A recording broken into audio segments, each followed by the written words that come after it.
I'd like to introduce Rob Liu, who is going to chair the next panel.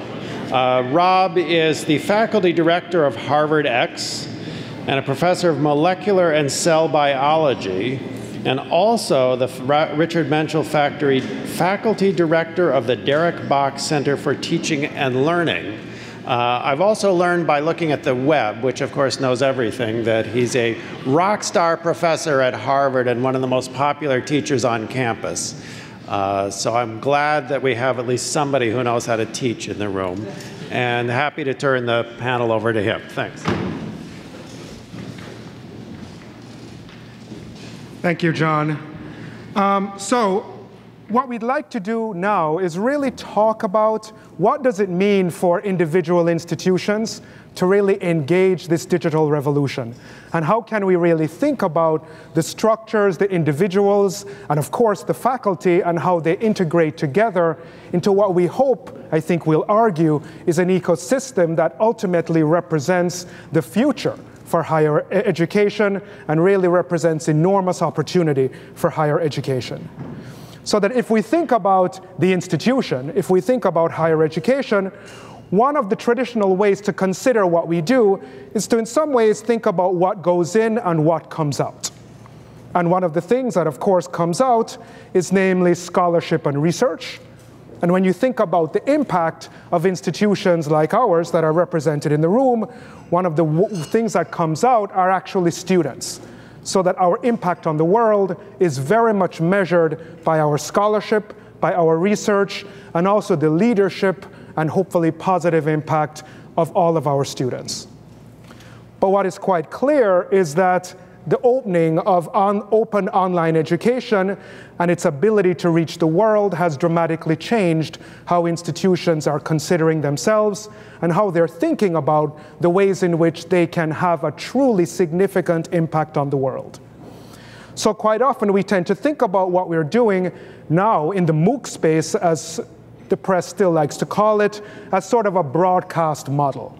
How educational content, how learning experiences, hopefully of tremendous quality, are shared more broadly with the world.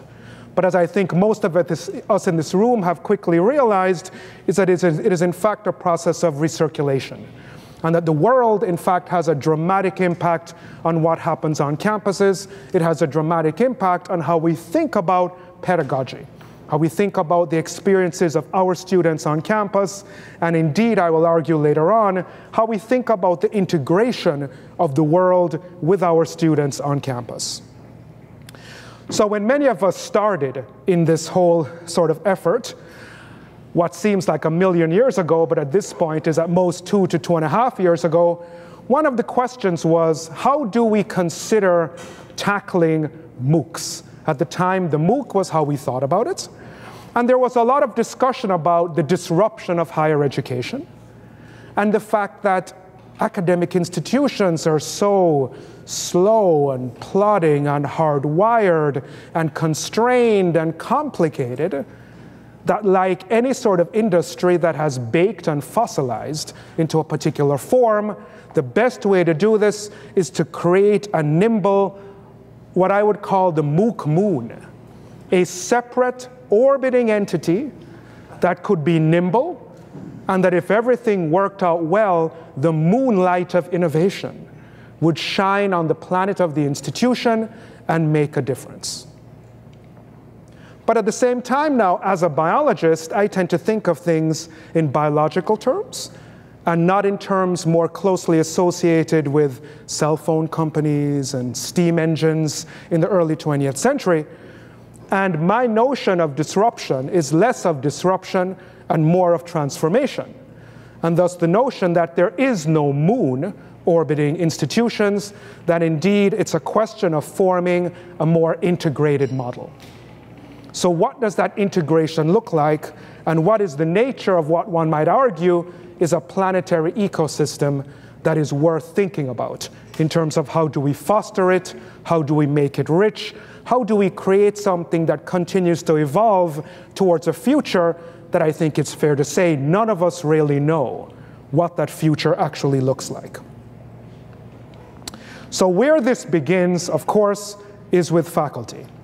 And I think we're all very much aware of a traditional model where the lone faculty member scrambles to put his or her slides together because they're always on PowerPoint slides. I still remember working on transparencies at one point, planning out what I would do on the board. You're scrambling all by yourself in your office late at night. That is what course development and content development looks like. Maybe if you're lucky, you have inherited something from a colleague that taught the same course for years, and you do your best to try and figure out what to do with that material and how to tweak it. What we have now seen is that this open online learning has really created sort of a scenario, sort of an environment where how faculty think about content development has been dramatically transformed. So it's no longer just faculty, now it's students. Graduate students, undergraduates are no longer just the recipients of what faculty know. They have now become profound collaborators in the process. So that we now have scenarios where faculty and graduate students and undergraduates come together in the context of HarvardX, in the context of other projects online, and really work together to develop content, so that it becomes an entirely new learning experience and one in which the process of learning is very much mediated for everyone by the process of teaching. So that now graduate students don't just go off into their isolated section and do their best, perhaps with training.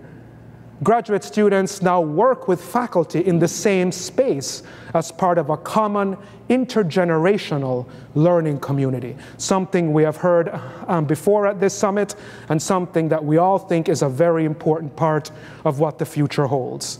So that it's now faculty and students working together in a community of learning practice, and not just simply the transmission of knowledge.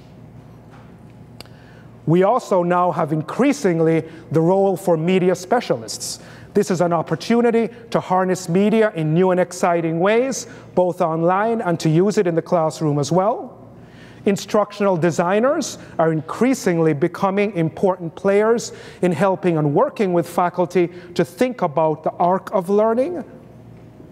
And of course, education researchers are now partners with faculty in the same way that in scholarship, you have a community of research practice and best practice. Likewise, in teaching and learning, you have a similar scenario.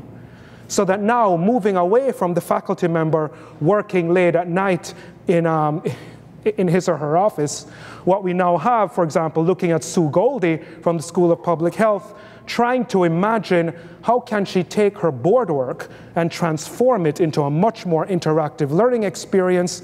There's a constellation of all of these individuals working with an arc of visual learning, working with how Sue can be integrated into that process in a way that's much more personal, that almost replicates what it's like to be at a table with Sue going through this process.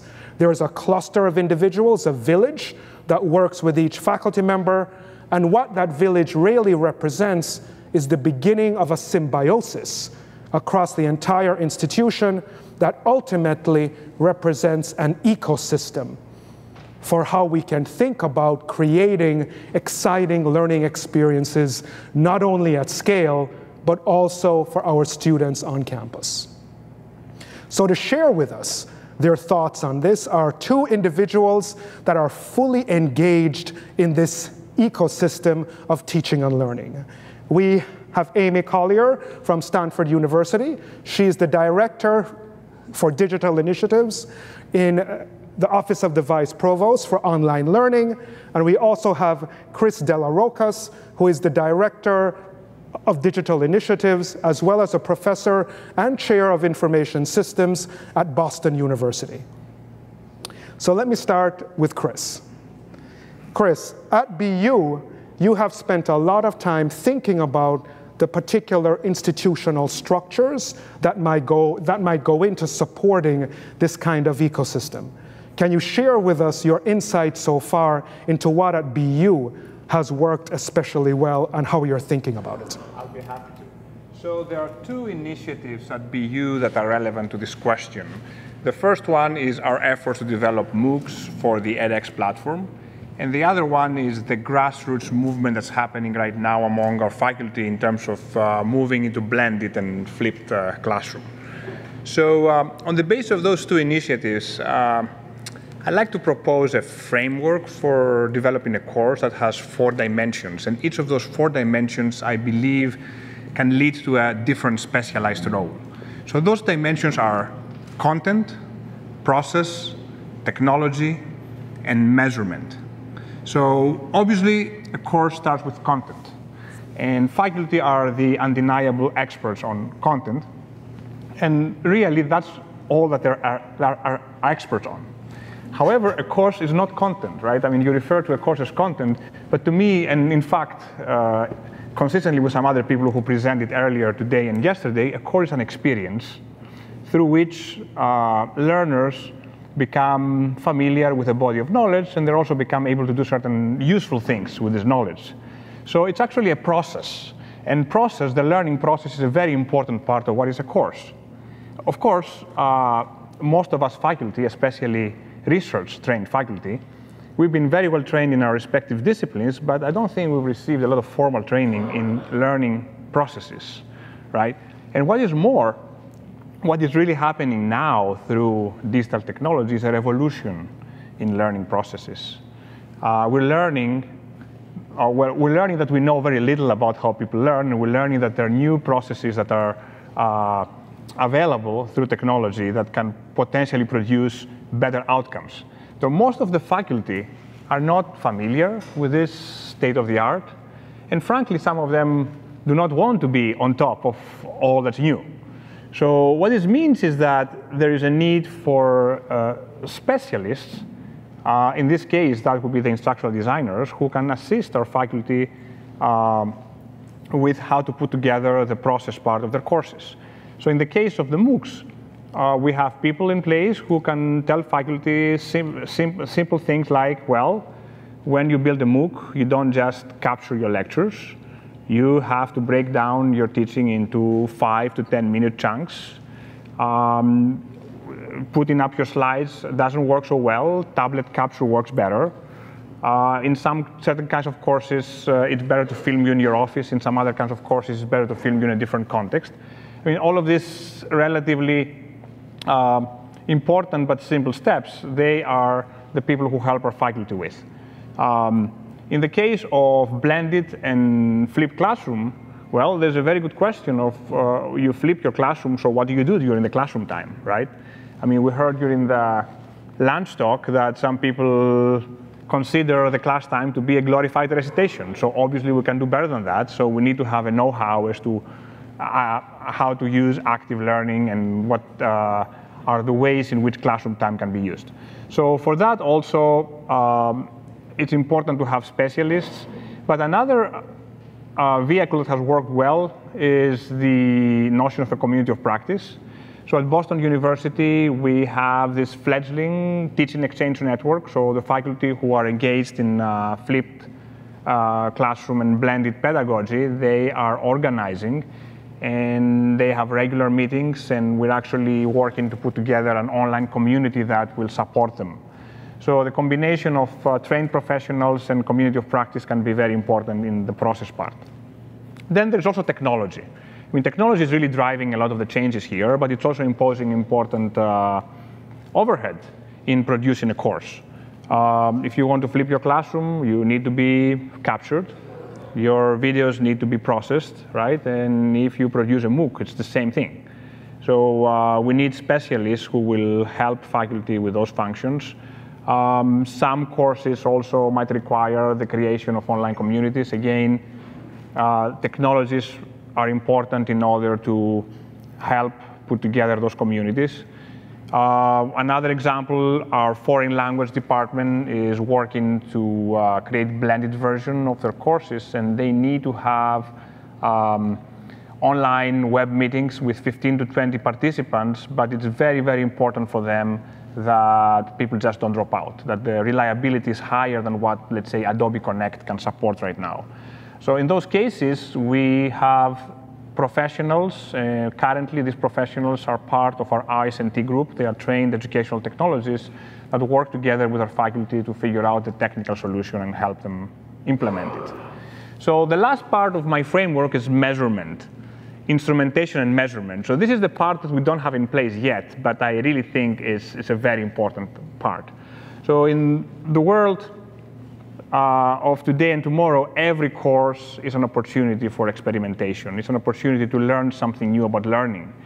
So I want to get to a point where we have expertise on campus that can help faculty instrument every single course that we deliver. It can help them maybe identify opportunities for experiments, and then can help gather and analyze the data that comes out of the experience. As I said, this is something that we don't have in place, but I believe is a very important part to complete this framework. So, so I was going through the web in preparation for this occasion, and I came across an article that was published last year in Peer Review magazine, and the title of this article was "The Last Artisans." So guess who it was referring to? Us, right? So in many ways, the work of a faculty is really very much the work of an artisan, right? In reality, we are just content experts, and we are called upon to put together courses, which is much more than content.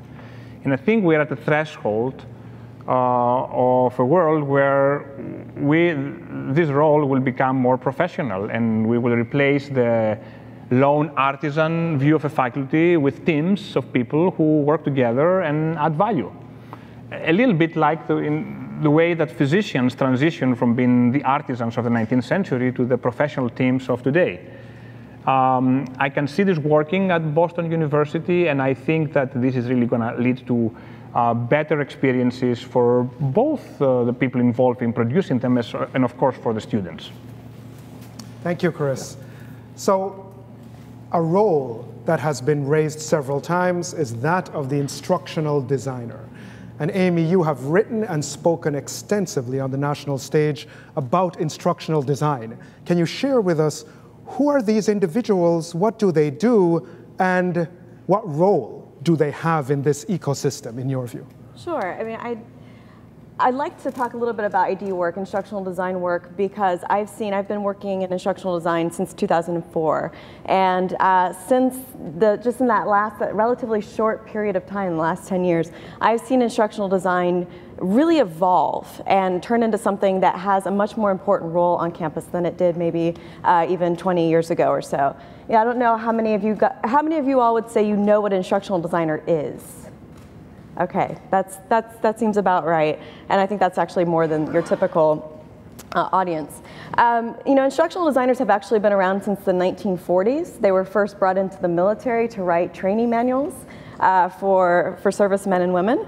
And they would be kind of akin to something you would call a technical writer today, back then in the 40s. And then they came to the college campuses about in the 1970s, mostly in HR and training functions. So their job was to help the people who worked at universities to get the training they needed on compliance issues and other kinds of training needs.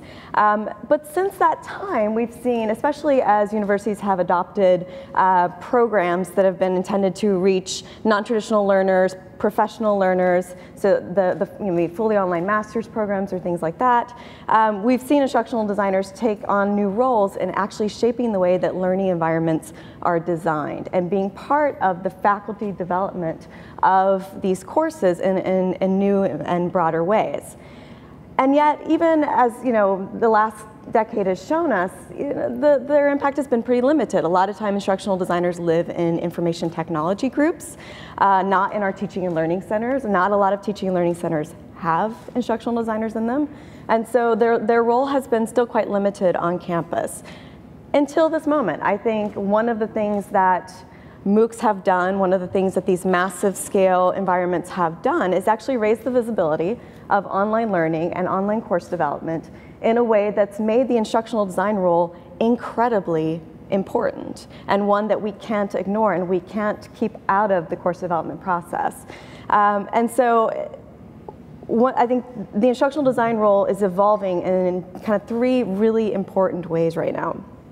One is that instructional designers are designing for much broader audiences than they had before. So in the past, they were often designing for your non-traditional learners, usually in professional programs, very selective programs usually. And the key focus of instructional design at the time was how do we engage adult learners? They called it andragogy, and all the instructional design theories were around andragogy. How do you teach adults?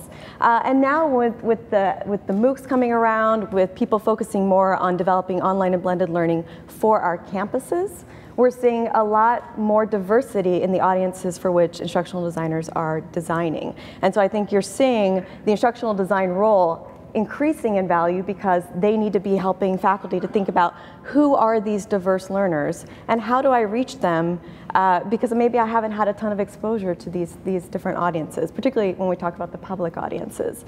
A second way that the instructional design role has evolved is evolving is that instructional designers are now working with a broader range of faculty. So in the past, when we worked in mostly these professional programs that maybe did online masters or online professional degrees, we were largely working with a very small population of faculty working just within those programs.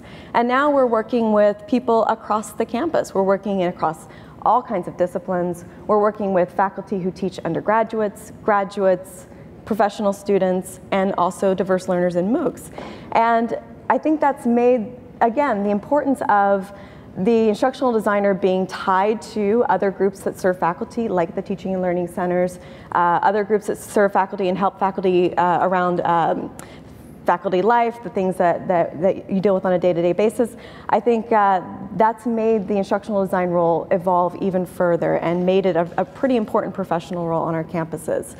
And then thirdly, I think just the new tool sets that have evolved, and you alluded to this, Robert, I think earlier, the new tool sets that evolved for online and blended learning have really changed the way that instructional designers have had to approach designing online courses. Particularly, there have been a lot more peer-to-peer technologies, a lot more things that involve learners learning from each other, and as you also said, Robert, a lot more with media. Back when I first started doing instructional design, almost nobody did video because video was expensive and time-consuming and really hard to do. And you did everything text-based, and maybe you were lucky if you got some kind of flash animation. But now, video, media, those are all much easier to do, but they require an instructional designer to be involved in thinking about, now, how do we actually do this via this kind of medium? And so I think that's really forced the instructional designer to become much more of a media specialist, to be much more of a person who thinks about how do we transmit this content in a way that makes sense for the learners, and be much more hands-on with faculty as they're producing this content, much more than they had been in the past, I think. I think instructional design needs to evolve even further. I think it's one of the most important roles on campus right now. I'm a little biased, by the way, but I think it has to evolve much. We're so important in that, we help faculty, we reduce faculty anxiety. I noticed in the video you showed, Robert, there were several instances where a faculty member was getting hugs. I don't know that we hug a lot, but I think that that's something that maybe emotionally we do, right? We really help to reduce faculty anxiety around the online environment, how to think about taking something that's kind of a known quantity and turning it into something that maybe you have very little experience with. There's a lot of anxiety there. So I think that's a really important role that instructional designers play. And I think also instructional designers have an important role to play in connecting to teaching and learning. Instructional designers must be in touch with what's the latest research on teaching and learning and how to talk to faculty about that research in a way that shapes how faculty think about approaching their courses. I also think that we need to be a little careful. I think instructional design has tended to be very outcomes focused. And outcomes are good and outcomes are important to think about, but I think maybe we've been a little too rigid on the outcomes focus, and we've not been willing to maybe explore the pedagogies of curiosity and awe and some of those, really kind of student-driven kinds of pedagogy. So I think there's room for us to evolve there. And I think that instructional designers need to evolve in the area of blended learning. I don't know how it was on your campuses, but if you were an instructional designer for an online program, 10 years ago, you were not allowed to talk about residential education. It was not in your purview, and you couldn't talk about what happened in the classroom. That was outside of your purview, and that's not the case anymore. All of my instructional designers work with faculty on their blended and flipped environments, and connecting our instructional designers and our faculty to, again, other resources and the research on that blending of those environments is a key way that these professions are evolving. Thank you, Amy. So yes, as the world can see, even in the Northeast at Harvard, there is hugging that goes on. So that's good. So I think we'd all agree that this open online education revolution is in some ways a shot across the bow of brick and mortar institutions to look deeply at what the experience is on campus. We have heard from Stanford and MIT the great strides they have made in terms of reimagining what that on-campus experience is in a way where content remains absolutely critical, but it's not just about the content. So Chris, I know that you feel strongly about other components besides content. Can you share that with us? Sure. I mean, education has always been a bundle. We charge students for content, but in reality, we offer them a bundle, which is the content, access to a peer network, access to socialization opportunities and experiences, access to employment, and of course, the credentialing, right? And of course, what's happening now is forcing all of us to rethink and or perhaps rebalance what this bundle should be. So there's a number of trends that are leading to this direction. I mean, first of all, yeah, the advent of online courses is really forcing, or at least making all of us to think. So what can we offer above and beyond what can be digitized, right? So that's an important driving function to the thinking. At the same time, we hear from all sorts of places, including research, that what really explains most of the variance in people's success in life is not their IQ or their professional preparation, but there are the so-called soft skills. Whether people have social intelligence, whether people are good leaders, whether they can work well with each other, whether they're optimistic, and more than anything else, whether they're resilient and they can deal well with difficulties and failure, right? So we're hearing that, and we're also hearing from the job market that we're not delivering the kind of people that they need. So this is helping. This is forcing a lot of us to rethink our non-course-based experiences, right? And we see more and more campuses experimenting with integrative experiences that combine expertise from several traditional courses and are designed to help students develop those soft skills, right? So many of these experiences require collaboration across many faculties, and in many cases integrate campus life with the resources of a particular city and businesses. So this type of experiences require substantial coordination and work to be designed and set up. And the question is, who does that, right? Should that be the job of traditional faculty, or should we have yet another role that will be in charge of developing and managing those experiences? Now, another trend that has been mentioned during this event is this trend towards personalized educational paths. In today's world, what is rewarded the most is not to be the same as everybody else, but to be unique. I mean, what's rewarded is creativity, is everybody's unique niche. And increasingly, technology allows students to have a personalized path. So the problem, however, is how do students design this path, right? So most of what I have said so far looks very close to what we've heard yesterday from the D School, and I must say that I was very deeply impressed by the presentation of the D School, except for one thing. I mean, there was only one area where I disagreed, and that was the video about drive your own car. Right? And I'm glad actually that the question was asked by the gentleman from Stanford near the end of the session. So in a world where we have increasing diversity of opportunities and where we need to be more and more personalized in how we design our path through life, I think what becomes more and more important is the notion of advice and mentorship, right? The way things unfold, a young person, and not so young person, because this becomes a lifelong endeavor, is now faced with many, many more choices than before. I mean, today somebody has to choose a college, then have to choose a major, and maybe choose some electives. I mean, now we have an increasing diversity of educational opportunities which span courses both inside and outside of campus, all sorts of internships and other experiences, participation in all sorts of online communities that can help you build skills or even signal your skills. And it becomes very, very confusing for a young person as to what of all these things they should do. So I think that there is an interesting gap for a role that will advise and help guide students on their path through their education and through their life. So this is actually, I dare call it more of a life planner than an advisor. And if I want to make an analogy, in today's world where we have an abundance of information and resources, the real value and the real, let's say, the real value is added not at the production of information, but at the curation and the navigation. So who is the most powerful player on the internet? Google. Google does not produce information. It helps you navigate information, right? Who's the most powerful player, let's say, in the music ecosystem? iTunes, which again is the hub for selection, right? Or in the news and journalism ecosystem, we have aggregators like Google News, who have taken a significant chunk of attention from the traditional players like the New York Times.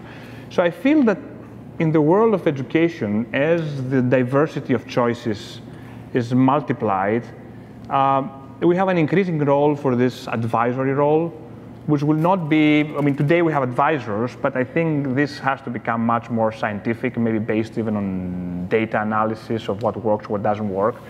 And I feel that we need to really take this role seriously in our own campuses. I'm convinced that entrepreneurial activity will come up with a layer of this in this ecosystem, and we education institutions will be losing out if we don't take this function very, very seriously and integrate it into what we offer as part of our educational bundle. So Amy, I know that you also feel strongly that there's more than just content. What's your take on this question? Yeah, absolutely. And I think President Hennessy said something about this last night, too, in his talk and in his conversation with the Chancellor. And, you know, I agree that where the most exciting innovations are happening right now is not in content, that it's actually in the interactions that can happen online and the ways in which online face-to-face learning can come together in really interesting ways. You know, when we talk about blended learning, a lot of times we talk about what, you know, the things you do online and the things you do face-to-face. And a lot of times, you know, when you talk to faculty, they say, well, I'll just do these things online and these things face-to-face, and that's my blend. And really, the complexity of blended learning and hybrid learning and the creative opportunities of blended and hybrid learning are in the integration of those things, of how what happens in the online environment can shape what happens in the face-to-face environment, and what happens in the face-to-face environment can shape what happens in the online environment. And that's really where we should be focusing our energies. So for example, you know, what can students be doing online that when they come then to class, it shapes what happens in class, that maybe what happens in class is not really prescribed until students have done something online together, and maybe vice versa. I'm reminded of a professor who does work at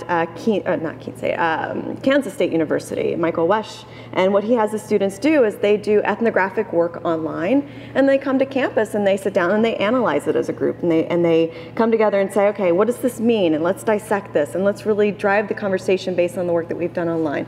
And how those things integrate is really where the excitement and the creativity is for me. Another model is this just-in-time teaching, where you can have students doing work online and maybe responding to what we call classroom assessment techniques. That's the Angelo and Cross big, thick book, if you've ever seen it. It's a gigantic book. You know, students can be doing reflection activities and you know, formative assessments of sorts that then help the instructor to come back into the class and give that important mentorship and feedback that he or she is so capable and ready to do. And so I think it's where that integration is that we have the most opportunity. I'm reminded too of the work of an instructor at Stanford who she has been designing these. In fact, Karin has been involved in this course, actually.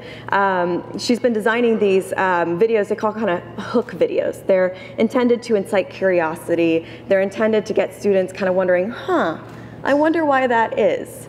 And then what happens is when students come to class, they're primed. They're ready to really dive into those questions of what happens. And sometimes the priming videos happen alongside a lecture, and sometimes they don't. Maybe then the students go straight into some kind of activity that helps them explore the questions that media, that online tool had allowed them to think about. So I think there are really interesting ways to bring those two environments together, and that's where I think we should be spending a lot of our time.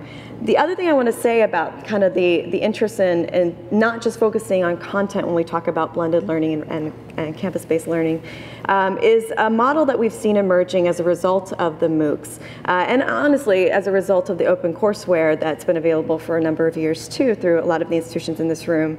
And this model, my colleague Mike Caulfield and I call the distributed flip. And essentially there are a lot of universities around the globe that are using the content that's now available for free in these open education resources and that are now available as Moocs, as sequenced, ordered, assessed, with activities set of resources that other universities can use. And this, so I'll give you an example. At the University of Puerto Rico, so a professor contacted us and said, you have this Introduction to Databases MOOC. It's going to be running at the same time that my Introduction to Databases course is going to be live at the University of Puerto Rico. Can I have my students enroll in the MOOC, participate in the activities, watch the videos, do all the formative assessments that are in there, and then they'll come to class and I'll do kind of a flip style thing where then I tailor what happens in the class based on what they need specifically in my learning community, in my class. And we thought, that's a great idea, go for it.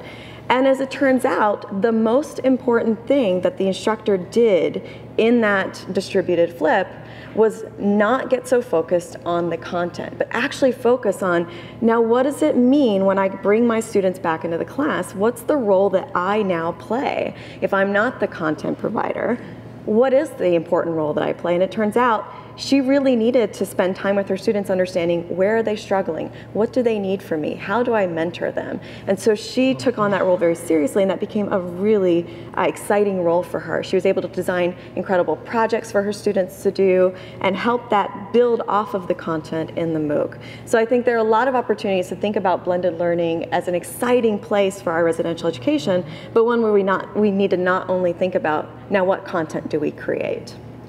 Thank you, Amy. So I think now is a great time for us to open it up for questions. And also, but I will forewarn you that in a few minutes, we're going to ask you a question. Ooh. And you will have to respond. Isn't it ironic we've spent all this time talking about active learning and engagement in this passive format? But in any case, you now have a chance to ask the panel questions, and then we're going to ask you a question to get your opinion on something. Get ready. So please, questions.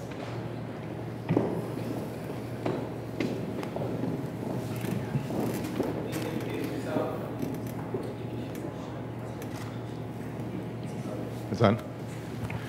Hi, my name is Frank Schultz. I'm a faculty member, actually from right across the street, the Haas School of Business here at Berkeley.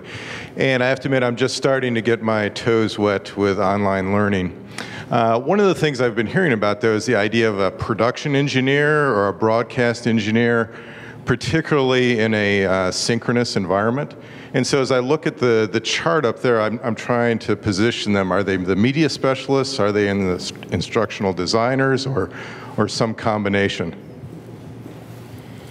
Well, in my framework, I would put him under the technology bucket. So currently at BU, we have a group of educational technologies, which are part of our IS&T function, and specifically for the Moocs, we did hire also a production manager, right, who's in charge of managing all the video sessions, processing, et cetera, yeah. Honestly, I would hope it would be both, right? That you would have an instructional designer involved and you would have a media specialist. I'm not sure exactly what that role that you're describing is. But at Stanford, we've worked really hard to build a process that begins and ends and flows throughout with instructional design touch points.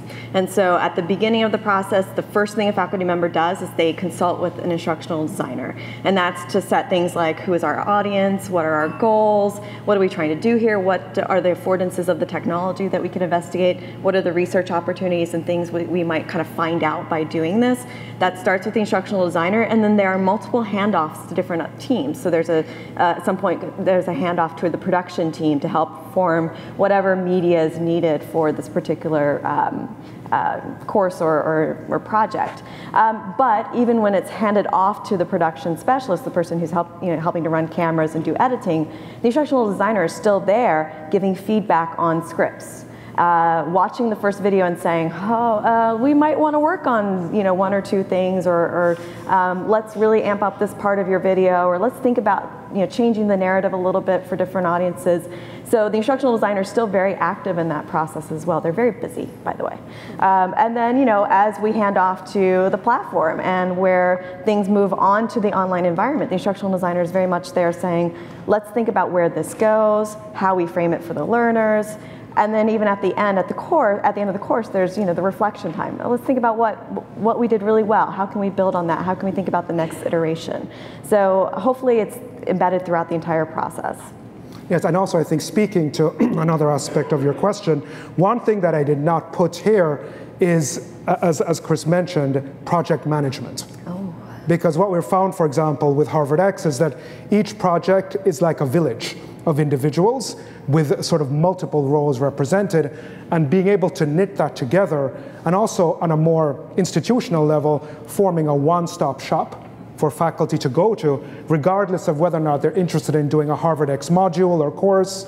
If they're interested in building a specific software tool for their course on campus, they can go to one place, be connected with these individuals, and if they all have to work together, there is, if you will, project management resources to help them do that. That is a crucial element. Can I also add to that? I think that that's a really important point to make, that it would be kind of silly for us to think that my group, VPOL, does all of the work in instructional design and production support for the university. That's not the case. There are groups across the campus who do similar kinds of work, maybe specialize in one area, or maybe do specifically for a school. And so one of the things that our office tries to do really hard is to connect and partner, build coalitions with these other groups in a way that faculty feel supported no matter really who they're getting the service from. And that if we're all talking to each other, then we're talking about what are some expectations of quality that we can expect across all of these different groups. So I think having that coordination among the groups is incredibly important, and an important role to have on the campus too. Absolutely. Another question. Yes. Nadav. Can you hear me? Oh, yeah. Nadav Stark, Tel Aviv University. My question is more about the faculty and how, I see the ecosystem. We can talk about the different actors within it, but how do you guys train the faculty? And do you do it proactively or mostly like it is, reactively?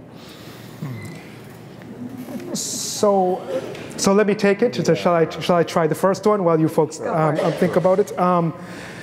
So one way in which we have thought about this is that because we have an integrated model at Harvard, we think about it as not just a one-stop shop, but what is the on-ramp to it, right? So we've tried to develop as shallow an on-ramp as possible.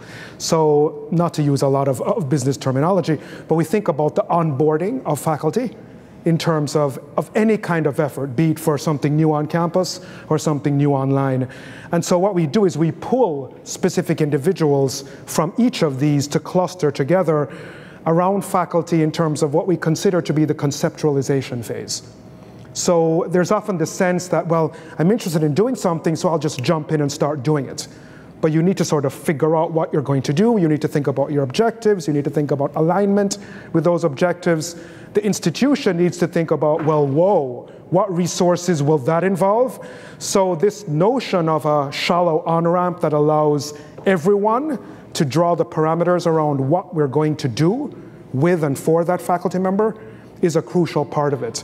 So once again, the notion is we're trying to build and have started to build a common on-ramp for faculty? Well, at BU, the way we do it currently, so with respect to the Moocs, we train faculty one by one. So we have a few Moocs in development, so we have the luxury of faculty that decide to do a Mooc. We have a project manager who is in charge of the whole project, and the project management walks them through the steps. And then we bring an instructional designer who is paired up with the faculty, and then essentially the two of them are working together to design the course and determine whatever technology requirements might exist, and then we engage technology people, and then the team is formed. So that's how we do it with the Moocs. In the case of blended and flipped classrooms, what's currently happening is there's a community of practice that has been formed. As I said, this is like a grassroots, bottom-up initiative. So these folks, out of their own initiative, they get together and they have regular meetings, and we're about to support them with an online tool where they can have online discussions and they can exchange documents and expertise. And so essentially they train one another. And what's also remarkable, we have a program where, because I think I wanted to mention is that it's not just the faculty that needs to be trained, it's also the teaching assistants that need to be trained to the new environments, both for the Moocs and for blended and flipped classrooms. So we have a program within BU again, which is faculty driven, for training peer assistants, peer fellows that help, that serve as teaching assistants at the blended and flipped classrooms. So that's done internally, and it's actually working pretty well. Yeah, I think we've taken a multidimensional approach, right? So there's anything ranging from documentation that faculty can access and learn pretty quickly how to do a handful of tasks, all the way up to we host faculty forums where we gather a handful of faculty to talk about their experiences to other faculty, so that they're hearing from each other. What were the challenges you faced? What are the things that really excited you? And trying to highlight different disciplinary approaches to things, because I think sometimes those field-based differences are important to hear about and talk about. So we've hosted some of those, and we've partnered with other groups on campus that do support faculty, to help support faculty. So an example would be our Center for Teaching and Learning yearly hosts a course design boot camp. And so this last year, we partnered with them to be in the room, to be active in the conversations, to provide some of the content to help faculty kind of think about, if I was doing a different model, like a blended or a flipped or even a Mooc, how might I think about this same process? So we've leveraged some of those opportunities as well. So another question. Yes. Hi, I'm Chinmay from Stanford University. So two questions really. One is, how do you see instructional design changing in the next 5 years? You have described a lot of how it has changed in the last 5 years. I'm curious about your speculation about the rest. And Amy commented that instructional designers are busy people, and rightly so. So I wonder, what things do you see being automated in the next 5 years, which will, help instructional designers do more? Good question. How will it be different in 5 years? It will rule the world. Kidding. I wish I knew. I do think that what we'll see, I hope, is that we'll see more instructional designers emerging out of deep disciplinary backgrounds. So I'm probably going to ruffle some feathers by saying this. I'm sorry, but I've hired quite a few instructional designers in my 10 years of work in this field, and I've never hired an instructional designer who has come from an instructional design program. Ooh. I've only hired instructional designers who have come out of deep disciplinary fields. They might have a PhD in a field and may have had some experience doing instructional design during that time. And I think we're seeing more and more of that, although there are robust and wonderful instructional design programs out there that prepare people to be instructional designers. I think we're going to see a lot more instructional design being layered with, kind of built in to PhD programs in a way where PhDs are learning about instructional design, course design, and pedagogy as part of their disciplinary training. I hope that's the case, and if that's the case, what we'll see is instructional designers with a lot of knowledge of the field that they come from, and understanding of the intricacies, the complexities of teaching within that field, and an understanding of how to think about online environments specific for the audiences that you might encounter in the field and the people who might be interested in growing as professionals in those fields. So I think you're going to see a bit of that kind of growing and amping up in the next few years.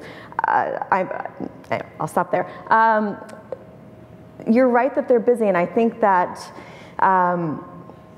there are things that we can automate. There are things where you know, we can help faculty to maybe encounter instructional designers in that first meeting with already some expectation of what to do and what to think about before they even come to that first meeting. So there are things that you can do to help prepare faculty to know what the process is going to be, or to think about the process in a way that works for them. And then so when they come to the meetings with the instructional designers, the various touch points that we have with them, they're kind of primed and ready to engage with us at whatever point they are.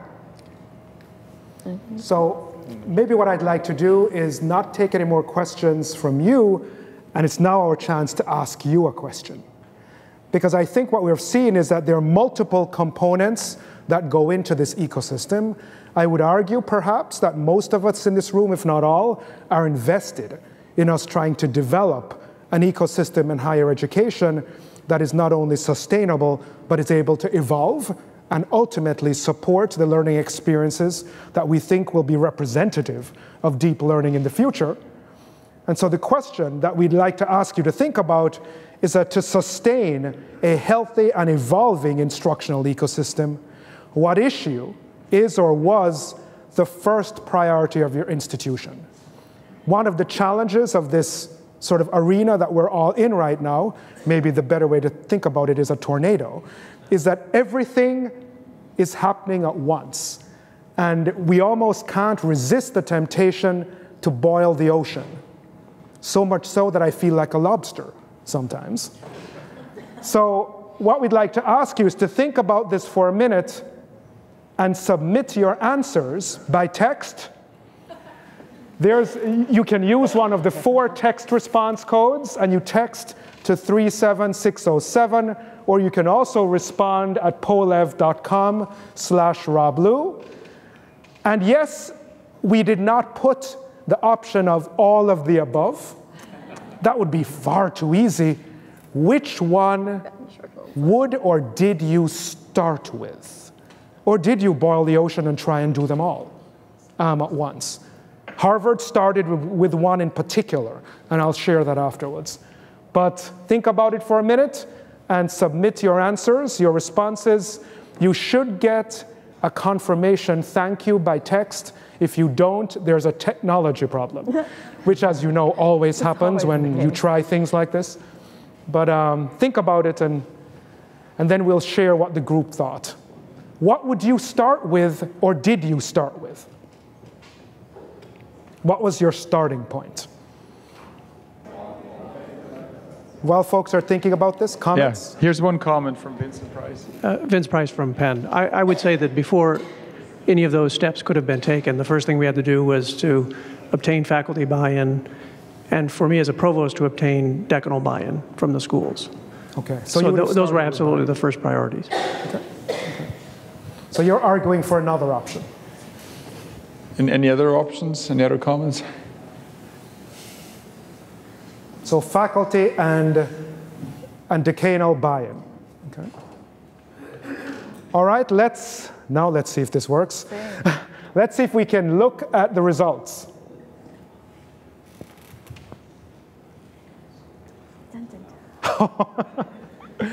Okay, ooh, revenue comes last. Yeah. Interesting, interesting.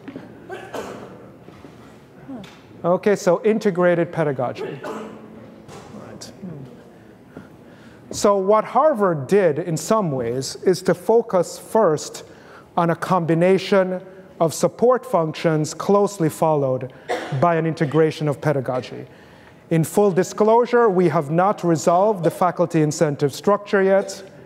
Revenue experiments are just beginning, but I think what we're seeing is that prior to getting faculty engaged, we wanted to have a structure that faculty could work with, sort of from the very beginning.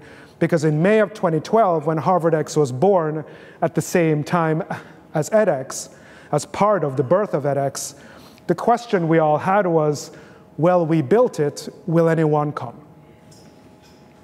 And the answer was yes, they came.